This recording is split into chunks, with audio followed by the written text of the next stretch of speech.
Selamat siang teman-teman. Assalamualaikum warahmatullahi wabarakatuh. Anda para penggemar WiFi dimanapun Anda berada, Anda masih bersama Zona WiFi, pembahasan networking, wireless fidelity dan juga perangkat pendukungnya. Kali ini saya akan memperkenalkan atau mengulas sebuah produk legenda ya, produk dari Mikrotik, yaitu RB433.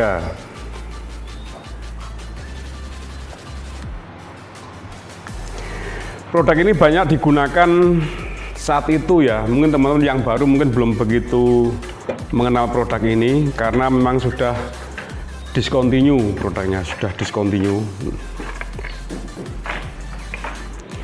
Ini adalah sebuah perangkat Mikrotik RB433. Dalam device ini terdiri dari sebuah board ya, board RB433 dan 3 interface atau 3 device mini PCI. 3 mini PCI, baru ada 3 UFL untuk ke arah konektor ini. Ini namanya UFL. Produk ini saat itu cukup banyak penggunanya dan cukup handal karena di device ini ada 3 buah interface mini PCI, tentunya sama dengan 3 buah radio. Standarnya dia memiliki lisensi level 4. Jadi 433 ini, RB433 ini memiliki level 4 lisensi dari Mikrotik. Produk ini cukup handal, nanti kita coba cek ya. Jadi produk WiFi itu yang bagus itu di samping dia kuat signalnya, dia juga harus sensitif, harus juga istilahnya harus peka. Bahkan saat itu saya pernah menggunakan untuk perangkat networking atau RT/RW net kami sampai jangkauan 30 km lebih yang bisa diterima dengan bulat M2HP dengan radio dengan antena grid 24 dBi. Jadi saat itu saya gunakan perangkat ini dengan ketinggian sekitar 45 meter. Dengan ketinggian 45 meter bisa dijangkau user saya yang berjarak 30,8 km. Jadi hampir 31 kilo. Itu jarak udara ya. Kalau jarak bawah lebih. Itu jarak udara itu 30,8 km bisa diterima dengan baik menggunakan antena grid 24 dB dan radio bulat. Terus saat itu saya menggunakan antenanya sektoral waveguide 19 dBi. Jadi di sentralnya kami menggunakan antena sektoral waveguide 19 dBi 120 derajat. Terus radionya menggunakan RB433 ini baru bisa diterima user hingga jarak 30,8 kilo. Dan itu sangat luar biasa karena jarak pancar sejauh itu terkadang sulit.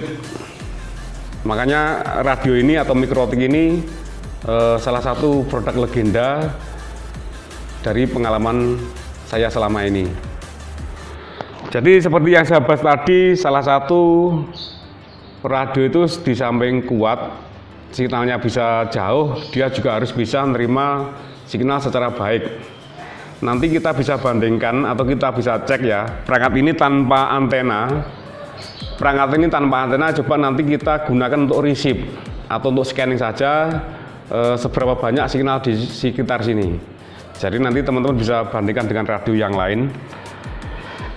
Sekarang kita konekkan ya, Mikrotik ini RB433 ini dengan power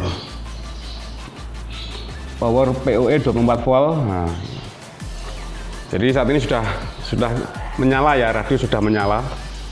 Ini radio sudah menyala. Sekarang kita masuk ke laptop. Jadi untuk konfigurasi perangkat Mikrotik ini kita bisa menggunakan web browser maupun Winbox ya. Tapi bila teman-teman pengennya leluasa dan sebagai engineer itu saya kira Winbox lebih bagus atau lebih baik.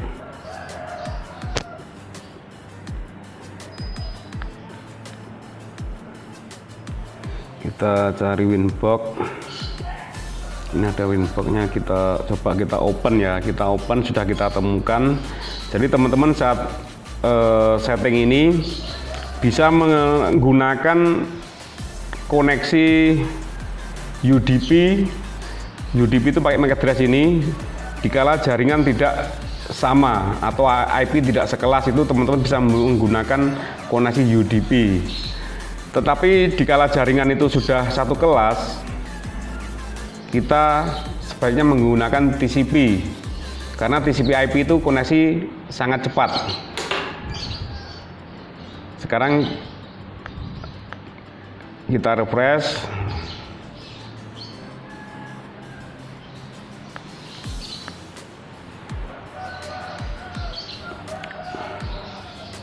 Kok malah tidak muncul? Kita refresh dulu, naik per.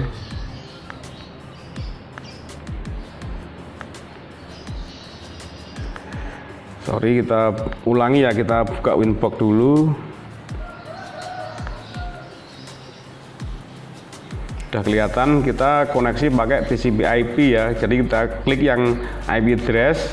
Bila teman-teman IP-nya berbeda, bisa menggunakan MAC address ini atau koneksi pakai UDP. Sekarang kita connect pakai TCP/IP. Selanjutnya kita connect karena ini default sehingga belum ada passwordnya. Kita connect. Masih loading. Nah, ini Winbox dari RB433. Di interface ini ada 3 mini PCI atau wireless yang belum kita enable. Jadi saat ini kondisi wireless ini masih disable. Kita akan cek seberapa peka mini PCI ini digunakan untuk scanning. Jadi nanti teman-teman bisa bandingkan ya, ini kondisi tanpa antena sama sekali ya, hanya sebatas UFL. Ini salah satunya, ini kita cek WLAN 1 ya, WLAN 1 dengan band 2,4 GHz BG, channel width 20 MHz, frekuensi auto. Kita coba cek scan, kita cek untuk mengidentifikasi di signal sekitar. Kita klik di interface WLAN 1, selanjutnya kita klik scan, kita klik start. Di sini sudah banyak terlihat ya teman-teman, walaupun katakanlah ini belum ada antenanya sama kali, dia sudah bisa scanning signal sekitar. Seperti global access, hotspot, sumber sel, basecamp, sumber sel, RI, SSID, beberapa yang bisa kita scan. Untuk global access ini jarak sekitar 100 meter ya, ini jarak sekitar 100 meter. Hotspot ini jarak hampir sama, 80 meteran ini. Terus sumber sel ini jaraknya sekitar 200 meter, sumber sel ini 200 meter. Terus basecamp ini jaraknya sekitar 100 meteran juga. Sumber sel tadi sama. Terus RI ini jarak dari kita sekitar 150 meter. Jadi wireless ini sangat peka ya teman-teman. Teman-teman bisa bandingkan nanti dikala menggunakan wireless biasa dan ini. Padahal ini masih belum ada antena sama sekali. Selanjutnya kita cek yang WLAN 2. Kita cek WLAN 2. Sama ya, kondisi station. Terus kita scan. Kita scan sama ya teman-teman. Nah, WLAN 2 sama, bisa scanning dengan baik, artinya sinyal sekitar bisa terlihat. Ini sekarang kita di interface WLAN 3. William 3 sama ya teman-teman, William 3 juga sama, walaupun versi belum ada antenanya, itu dia bisa scanning dengan baik. Jadi itu teman-teman ya, salah satu kelebihan mikrotik itu salah satunya di samping signalnya kuat, dia juga peka atau sensitif. Memang radio yang baik itu seperti itu. Terus mikrotik itu sebenarnya kompleks ya. Dikala mungkin nanti teman-teman sudah expert, itu teman-teman bisa anggap seperti perang signal itu bisa. Kita bisa apa ya?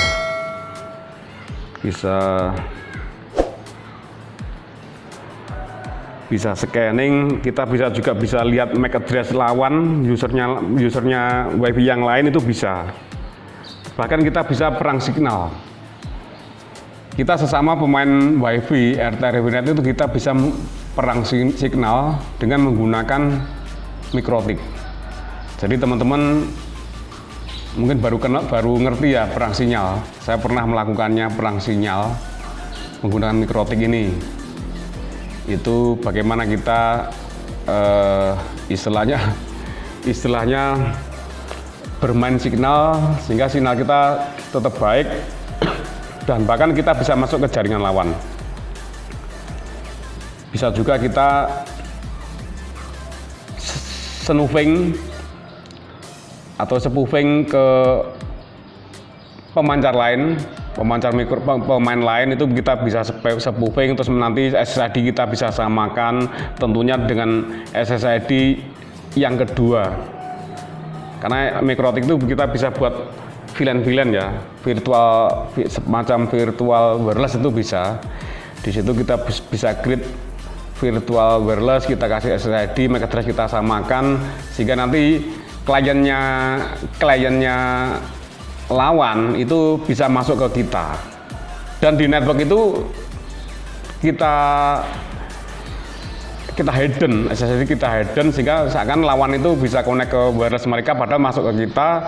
Dan di situ network tidak kita kemana-mana kan, kita bisa hanya kunci saja tanpa bisa menggunakan internet kita, itu bisa. Itu yang namanya perang signal. Itu saya sudah melakukannya sekitar tahun 2007 menggunakan mikrotik untuk perang signal, sehingga dikala ada teman yang kurang baik, kita pun juga bisa bermain. Tentunya ya semua itu tergantung kita, artinya tidak harus seperti itu, cuma kadang-kadang teman itu juga seperti itu, sehingga waktu itu saya pun harus melakukan hal itu, dimana seharusnya tidak harus saya lakukan, tapi karena mengingat teman yang di sana itu kurang baik, sehingga saya pun melakukan hal yang sedemikian dengan cara kita hidden MAC address-nya. Dan mereka tuh bingung karena mereka belum ngerti sistem seperti ini, perang sinyal. Saya kunci usernya tuh saya kunci, karena waktu itu saya banyak network di masing-masing perumahan. Setiap perumahan kita punya wireless, jadi mikrotik ini bisa satu untuk transmit, kita bisa buat virtual untuk perang sinyal. Nanti ke depan coba akan saya ulas lebih detail untuk pembuatan perang sinyal, sehingga teman-teman bisa tahu, bisa mengerti lah nanti prinsip kerjanya seperti apa, perang sinyal yang saya maksud. Ya tentunya hanya sebatas tahu, karena sebenarnya nggak harus seperti itulah. Ya itulah salah satu keandalan mikrotik. Salah satu keandalan mikrotik memang bisa untuk seperti itu, walaupun masih banyak fitur yang lain ya. Mikrotik masih banyak fitur yang lain. Tapi karena mungkin di menu-menunya itu terlalu banyak, mungkin kadang-kadang biasanya teman-teman itu agak bingung menu mikrotik ini karena menunya terlalu banyak. Tetapi sebenarnya ya simpel lah kalau kita ngerti, sebenarnya simpel sekali penggunaannya. Ya memang karena fiturnya banyak sehingga menunya pun juga cukup banyak. Itulah teman-teman ya, salah satu kelebihan mikrotik itu, satu, signalnya kuat. Signalnya kuat, dia bisa digunakan untuk receiver yang baik karena dia sangat sensitif atau peka sekali. Itu salah satu syarat sebuah access point yang bagus. Dan dia pun banyak fiturnya dikala teman-teman mau menginginkan fitur-fitur yang lain. Dan ini adalah salah satu produk legenda, dimananya mungkin kalau teman-teman yang lama saya kira sangat familiar dengan Mikrotik ini. Oke teman-teman, saya kira cukup sampai sekian dulu dari saya, beberapa hal tentang kelebihan sebuah produk Mikrotik RB433 yang mungkin saat ini sudah discontinue, tapi mungkin teman-teman masih bisa mendapatkannya secara online walaupun itu tidak baru, tapi tentunya juga masih handal, masih baik. Oke teman-teman, terima kasih atas perhatian. Harapannya selalu update informasi-informasi tentang wireless, networking, dan perangkat pendukungnya. Jangan lupa teman-teman like dan share, subscribe agar channel kami bisa berkembang. Tentunya kami juga akan berikan informasi yang lain yang mungkin lebih menarik lagi. Oke, tetap semangat, jaga kesehatan dan jaga kondisi. Salam sukses dari kami, Zona WiFi. Assalamualaikum warahmatullahi wabarakatuh.